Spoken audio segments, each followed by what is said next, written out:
नमस्कार दोस्तों, अटल अनुसंधान अकादमी यूट्यूब चैनल से मैं अवनीश शुक्ला आप सभी का हार्दिक स्वागत करता हूं। दोस्तों, इस वीडियो के माध्यम से उत्तर प्रदेश माध्यमिक शिक्षा सेवा चयन बोर्ड प्रयागराज से एक बहुत ही महत्वपूर्ण खबर को लेकर के आपके सामने उपस्थित हुआ हूं। जी हां दोस्तों, आज उत्तर प्रदेश माध्यमिक शिक्षा सेवा चयन बोर्ड प्रयागराज द्वारा टीजीटी पीजीटी 2020 में ऑनलाइन आवेदन हेतु वेबसाइट को पुनः से ओपन कर दिया गया है और ऑनलाइन आवेदन की प्रक्रिया पुनः शुरू कर दी गई है। जिन छात्रों ने अभी तक आवेदन न किया हो, जल्द से जल्द अपना आवेदन कर लें। आज रविवार होने के कारण आयोग द्वारा प्रेस विज्ञप्ति जारी नहीं की जा सकी है, किंतु कल सोमवार को 10 से 11 बजे के बीच में प्रेस विज्ञप्ति के माध्यम से आप सभी को आवेदन के लिए सूचित कर दिया जाएगा। तो जिन छात्रों ने अभी तक आवेदन नहीं किया है वे अंतिम तिथि का इंतजार न करें, जल्दी से जल्दी अपना आवेदन पूरा कर लें।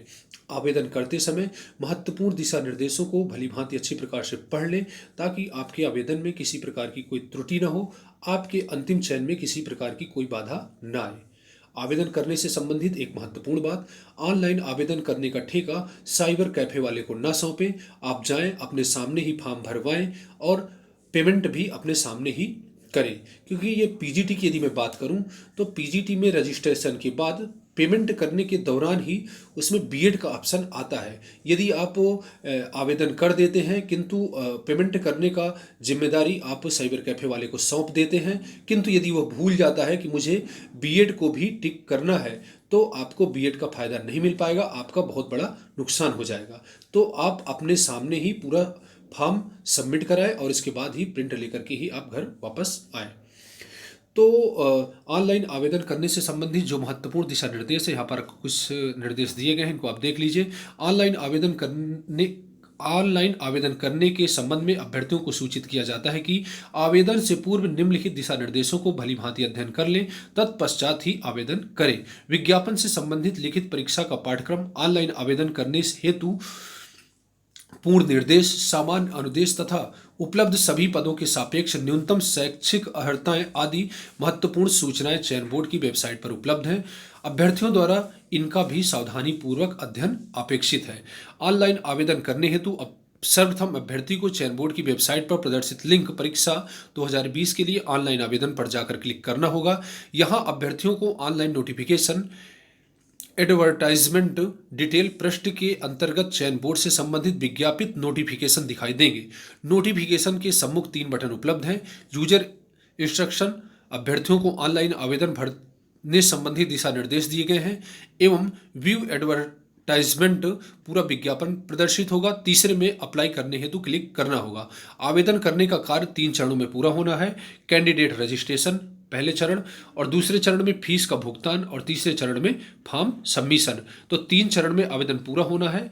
और यहाँ पर प्रथम चरण की यदि हम बात करें तो यहाँ पर आप देख रहे हैं, अप्लाई पर क्लिक करते ही प्रत्येक संवर्ग के अंतर्गत विज्ञापित विषय में विज्ञापित पदों की प्रकृति, पे स्केल, न्यूनतम प्रवेश, आयु, पदों की संख्या तथा उसकी अर्हता की सूची दर्शित होगी। विषय के सम्मुख रजिस्ट्रेशन पर क्लिक करने पर अभ्यर्थियों हेतु महत्वपूर्ण दिशा निर्देश व अभ्यर्थी द्वारा की जाने वाली घोषणा का पृष्ठ प्रदर्शित होगा। संपूर्ण निर्देशों को भलीभांति अध्ययन करने के उपरांत अभ्यर्थी द्वारा घोषणा के सापेक्ष स्वीकृति प्रदान की जाएगी। तत्पश्चात कैंडिडेट रजिस्ट्रेशन फॉर्म प्रदर्शित होगा। यहाँ पर आप देखिए, महत्वपूर्ण बात है, रजिस्ट्रेशन फॉर्म में अभ्यर्थी को अपनी व्यक्तिगत सूचनाएं, नाम, पिता पति का नाम, माता का नाम, जन्मतिथि, लिंग, वैवाहिक स्थिति, नागरिकता, राज्य का निवासी, शैक्षिक आरक्षण संबंधी विवरण, श्रेणी, मोबाइल नंबर, ईमेल, पता, अनिवार्य शैक्षिक योग्यता का विवरण आदि अन्य प्रासंगिक सूचनाएं भरनी होगी। आपको बता दूं कि मोबाइल नंबर वही भरिएगा जो आपका परमानेंट मोबाइल नंबर हो और हमेशा चालू रहता हो, क्योंकि बाद में इंटरव्यू के दौरान, साक्षात्कार के दौरान मोबाइल नंबर भी एक बहुत बड़ी समस्या हो जाता है। फिर अगली है, उक्त के अतिरिक्त यदि अभ्यर्थी वर्तमान में उत्तर प्रदेश में सहायता प्राप्त अशासकीय माध्यमिक विद्यालय में तदर्थ शिक्षक है तो उससे संबंधित सूचनाएं भरनी होगी। तदर्थ शिक्षक के रूप में नियुक्त होने का दिनांक, जनपद का नाम जहां विद्यालय स्थित है, विद्यालय का नाम, वेतन भुगतान हेतु माननीय उच्च न्यायालय के आदेश से संबंधित याचिका का विवरण तथा जिला विद्यालय निरीक्षक द्वारा दिए गए अनुमोदन का विवरण भी भरना होगा। तदर्थ शिक्षक के रूप में की गई सेवा अवधि की गणना राजकीय कोषागार द्वारा वेतन भुगतान होने के दिनांक से लेकर 1/7/2020 तक के मध्य की जाएगी। यहाँ पर रजिस्ट्रेशन फॉर्म भरने के पश्चात वैलिडेट एंड प्रीव्यू पर क्लिक करना होगा, जिससे रजिस्ट्रेशन फॉर्म का प्रीव्यू दिखाई देगा। किसी त्रुटि की दशा में उसमें सुधार करने हेतु रजिस्ट्रेशन फॉर्म पर वापस जा सकते हैं। भरी गई समस्त सूचनाओं से संतुष्ट होने के पश्चात सबमिट एप्लीकेशन पर क्लिक करना होगा। फलस्वरूप प्रथम चरण का पंजीकरण पूर्ण हो जाएगा। फॉर्म सबमिट होते ही दूसरे पृष्ठ पर रजिस्ट्रेशन एक्नॉलेजमेंट स्लिप प्रदर्शित होगी, जिसमें 16 अंकों के पंजीकरण संख्या सहित अभ्यर्थी द्वारा दिए गए अन्य विवरण होंगे।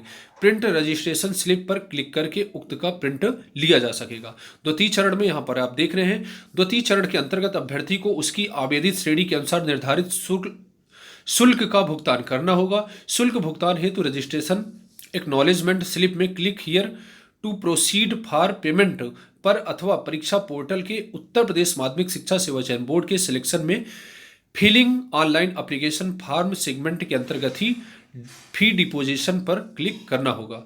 तो यहाँ पर यहाँ पर आप देख रहे हैं, अभ्यर्थी निर्धारित शुल्क का भुगतान वेबसाइट पर दिए गए निर्देशन का पालन करते हुए credit card, debit card, internet banking, SBI bank के ई चालान के माध्यम से किसी एक माध्यम से कर सकेंगे। प्राप्त ट्रांजैक्शन ID का प्रयोग कर अभ्यर्थी फॉर्म का तीसरा भाग भर सकेंगे। फीस आप सभी को मालूम ही है किसको कितनी फीस देनी है। अनारक्षित वर्ग को 700 रुपये, EWS को 400 रुपये, अन्य पिछड़ा वर्ग को 700 रुपये, अनुसूचित जाति को 400 रुपये एवं अनुसूचित जनजाति को 200 रुपये TGT के लिए फीस देनी होगी। इसके बाद तृतीय चरण की यदि मैं बात करूँ तो तृतीय चरण में द्वितीय चरण की प्रक्रिया पूरा करने के बाद तृतीय चरण में आप आएंगे। यहाँ पर आप देख रहे हैं, प्रदर्शित पृष्ठ पर अभ्यर्थी को पंजीयन संख्या, शुल्क भुगतान का विवरण, जन्म तिथि भरना होगा। इसके पश्चात submit application form for direct recruitment form पर अभ्यर्थी द्वारा प्रविष्टित समस्त सूचनाएं दिखाई देंगी। इसी फॉर्म पर अभ्यर्थी को उनकी विशेष योग्यता संबंधी अर्हताओं के विवरण, अभ्यर्थी द्वारा किस वर्ग के सापेक्ष आवेदन किया जा रहा है, स्थायी पत्र व्यवहार का पता आदि भरना होगा तथा स्कैन्ड फोटोग्राफ, स्कैन्ड हस्ताक्षर भी अपलोड करना होगा। अभ्यर्थी को अपना रंगीन फोटोग्राफ, यहाँ पर ध्यान दीजिएगा, अभ्यर्थी को अपना रंगीन फोटोग्राफ 3.5 सेंटीमीटर चौड़ा तथा 4.5 सेंटीमीटर लंबा तथा हस्ताक्षर 3.5 सेंटीमीटर चौड़ा तथा 1.5 सेंटीमीटर लंबा फॉर्मेट में स्कैन करके अपलोड करना होगा। फोटो व हस्ताक्षर में स्कैन हुए इमेज की साइज 5 KB से 30 KB के मध्य होनी चाहिए। अभ्यर्थी का रंगीन फोटोग्राफ निम्न मानकों के अनुरूप होना चाहिए। यहाँ पर आप ध्यान दीजिएगा, 20 साल पुरानी फोटो मत लगाइएगा, ठीक है। फोटो का आकार 35 मिलीमीटर होना चाहिए। फोटो के लगभग 70% भाग का चेहरा दिखाई देना चाहिए। फोटो बहुत दूर से खींची गई न हो, फोटो में चेहरा बहुत छोटा न हो। चेहरे की पूर्ण छवि स्पष्ट होनी चाहिए। चेहरे पर अत्यधिक चमक अथवा छाया बिल्कुल नहीं होनी चाहिए। चश्मा पहनने की दशा में आंखें साफ दिखनी चाहिए और शीशा रंगीन नहीं होना चाहिए। चेहरे के दोनों किनारे साफ दिखाई देने चाहिए। अभिव्यक्ति तटस्थ हो, आंख खुली हुई हो, मुंह बंद हो, नजर कैमरे पर सीधी हो। फोटो की पृष्ठभूमि सफेद या हल्के ग्रे रंग की होनी चाहिए। इसके बाद दोस्तों, तत्पश्चात अभ्यर्थी को उसके द्वारा आवेदन में भरी गई सूचनाओं की सत्यता की घोषणा करनी होगी। फॉर्म के निचले हिस्से में घोषणा पत्र दिखाएगा। इसमें अभ्यर्थी द्वारा यस का चयन करने का तात्पर्य यह होगा कि अभ्यर्थी आवेदन में भरी गई सूचनाओं और आंकड़ों को अंतिम रूप से संप्रेषित कर रहा है, साथ ही समस्त सूचनाओं के सत्य एवं प्रमाणित होने की तस्दीक कर रहा है।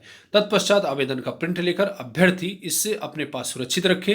किसी विसंगति की दशा में उक्त प्रिंट चयन बोर्ड कार्यालय में अभ्यर्थी को प्रस्तुत करना होगा, अन्यथा अभ्यर्थी का अनुरोध स्वीकार नहीं किया जाएगा। तो दोस्तों, ये महत्वपूर्ण बातें थी।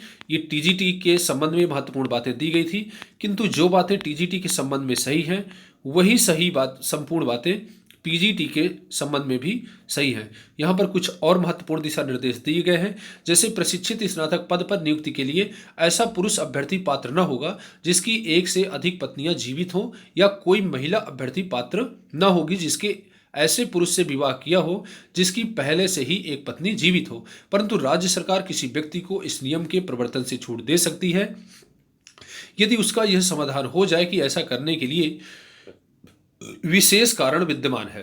फिर अगला है, कोई भी अभ्यर्थी पात्र नहीं होगा जब तक मानसिक एवं शारीरिक दृष्टि से उसका स्वास्थ्य अच्छा न हो और किसी ऐसे शारीरिक दोष से मुक्त न हो जिससे उसे अपने कर्तव्यों का दक्षतापूर्वक पालन करने में बाधा पड़ने की संभावना हो। परंतु संगीत विषय के लिए किसी अध्यापक के पद पर नियुक्ति के लिए कोई नेत्रहीन व्यक्ति अपात्र नहीं होगा। किसी अभ्यर्थी की नियुक्ति के लिए अंतिम रूप से चुने जाने से पूर्व बोर्ड द्वारा उससे यह अपेक्षा की जाएगी कि वह सरकारी अस्पताल या प्राथमिक स्वास्थ्य केंद्र के चिकित्सा अधिकारी से स्वस्थता का प्रमाण पत्र प्रस्तुत करे। कोई पुरुष अभ्यर्थी किसी बालिका संस्था में किसी अध्यापक के पद पर नियुक्ति के लिए पात्र नहीं होगा, परंतु यह बात संगीत विषय के लिए किसी नेत्रहीन अभ्यर्थी हेतु लागू नहीं होगी। महिला अभ्यर्थी बालक एवं बालिका दोनों वर्गों के विद्यालयों के लिए पात्र है, परंतु आवेदन में वांछित किसी एक वर्ग का ही यथास्थान उल्लेख करना होगा। किसी एक विषय में एक समय में केवल एक ही वर्ग में आवेदन मान्य होगा। बहुत सारे छात्र ऐसे हैं, बालिकाएं हैं, जो इस बात को लेकर के परेशान रहते हैं कि हम बालक वर्ग में आवेदन करें या फिर बालिका वर्ग में। बालिका वर्ग में सीट कम होती है, बालक वर्ग में सीटों की संख्या अधिक होती है। तो यदि आप बालक वर्ग में आवेदन करते हैं तो आपके चयन की संभावनाएं अधिक से अधिक बढ़ जाएंगी। जैसे भूगोल विषय के मैं उदाहरण के तौर पर दे रहा हूं। भूगोल विषय में 250 सीटें बालक वर्ग की हैं और 8 से 10 सीटें बालिका वर्ग की हैं। तो बालिका वर्ग में 8 से 10 सीटें, यदि आप बालिका वर्ग में फॉर्म डालते हैं तो आपका चयन बालिका वर्ग में ही होगा।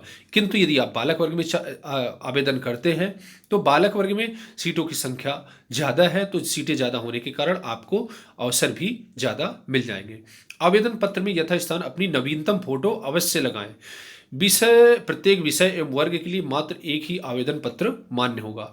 अभ्यर्थियों को पात्रता के संबंध में चयन बोर्ड कोई परामर्श नहीं देता है, अतः अभ्यर्थी विज्ञापन को ध्यान से पढ़ लें। यदि पूर्णतः पात्र हो तभी ऑनलाइन आवेदन करें, अन्यथा नहीं। किसी भी दशा में आवेदन शुल्क को ना तो लौटाया जाएगा और ना ही अगले विज्ञापन हेतु आरक्षित किया जाएगा। प्रशिक्षित स्नातक शिक्षक तथा प्रवक्ता पद की परीक्षाएं अलग अलग तिथियों में संपन्न होगी। पात्र अभ्यर्थी दोनों पद हेतु अलग अलग आवेदन कर सकते हैं। लेकिन यदि एक अभ्यर्थी पीजीटी में मान लीजिए 2 सब्जेक्ट से ज्योग्राफी और पॉलिटी से आवेदन करता है, तो यदि पीजीटी की परीक्षा एक ही दिन में होती है तो फिर वो एक ही विषय से परीक्षा दे सकेगा और 2 विषय की परीक्षा नहीं दे पाएगा। किंतु टीजीटी एवं पीजीटी की परीक्षा अलग अलग दिन होनी है तो दोनों के लिए आवेदन कर सकता है। भाषा विषयों के प्रश्न उसी भाषा में होंगे जिस भाषा का प्रश्न पत्र होगा। यदि हिंदी का हिंदी में, संस्कृत का संस्कृत में, अंग्रेजी का अंग्रेजी में, उर्दू का उर्दू में तथा बांग्ला का बांग्ला इत्यादि में होगा। किंतु किसी भी विवाद की स्थिति में निस्तारण हेतु अभ्यर्थी को सर्वप्रथम चयन बोर्ड को प्रत्यावेदन देना होगा। तो दोस्तों ये जो सूचनाएं मैंने बताया है, ये सभी पीजीटी के संबंध में यही सब सूचनाएं मान्य हैं। तो ये रहा आज का वीडियो। यदि वीडियो आपको अच्छा लगा हो, वीडियो को लाइक करिए, सब्सक्राइब करिए व अधिक से अधिक लोगों के बीच में शेयर करिए। पूरा वीडियो देखने के लिए आपको बहुत बहुत सा धन्यवाद। मिलते हैं।